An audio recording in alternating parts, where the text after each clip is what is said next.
کیا کرنا چاہیے علماء کو اور ریاست کو، حکومت کو، کہ یہ جو اس طرح کے مسائل ہیں اور خاص طور پہ وراثت کے حوالے سے ان کی آگہی کے لیے یا ان کی امپلیمنٹیشن کے لیے کیا صورت اختیار کی جانا چاہیے؟ دیکھیں، جہاں تک علماء کا تعلق ہے ان کو تو یہ ان کی ذمہ داری تو آگاہی دینا ہی ہے، اور ان کو کرتے رہنا چاہیے اور لوگوں کو اللہ کے عذاب سے ڈرانا چاہیے اور اس کی گریوٹی بتانی چاہیے کہ بہنوں کو یا کسی کو بھی کسی کا حق نہ دینا کتنا بڑا گناہ ہے۔ ٹھیک ہے، اور وہ اگر کسی اس طرح بھی دیکھیں، ایک حدیث ہے ابن ماجہ میں، وہ اگرچہ حدیث سندن ضعیف ہے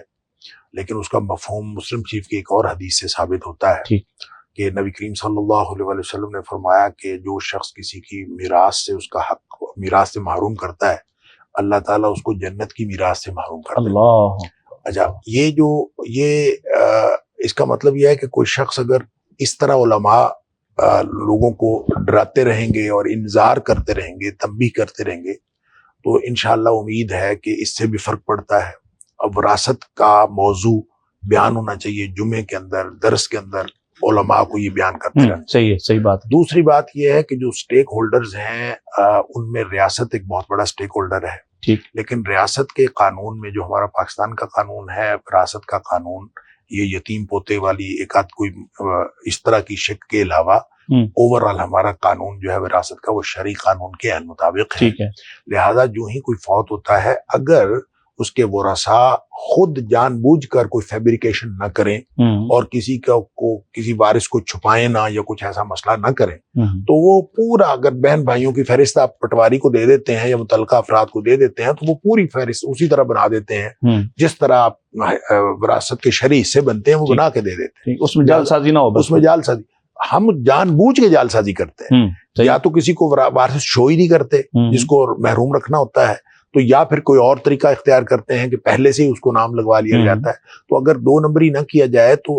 ایک سٹریم لائن سلسلہ ہمارے سسٹم کے اندر موجود ہے۔ لہٰذا اس میں قانون نافذ کرنے والے جو ادارے ہیں ان کو بہرحال اپنا اویئر ہونا چاہیے، اور جہاں بھی کہیں کوئی فوتگی ہوتی ہے تو اس کے لیے کوئی ایسا میکانزم ہونا چاہیے کہ کیا وراثت واقعی تقسیم ہو گئی ہے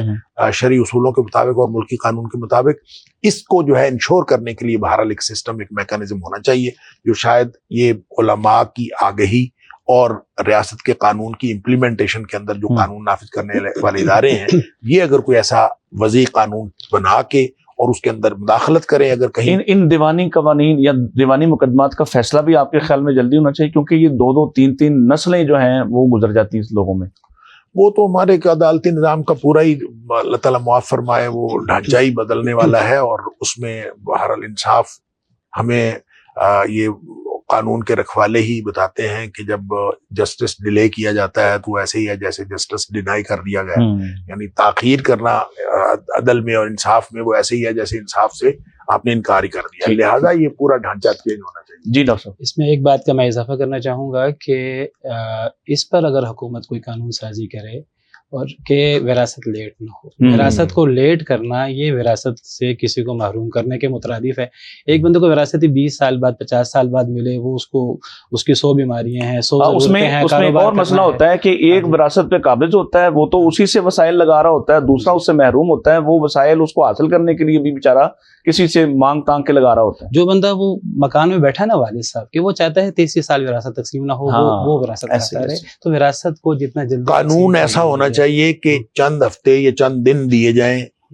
یا چند مہینے دیے جائیں کہ اتنے ٹائم پیریڈ کے اندر وراثت تقسیم ہوگی، اور اگر کوئی نہیں تقسیم کرے گا تو جو قابض ہے اس کے خلاف قانونی کارروائی ہوگی۔ اگر اس طرح نہیں ہوتا تو پھر یہ معاملات اسی طرح نہیں ہوگا۔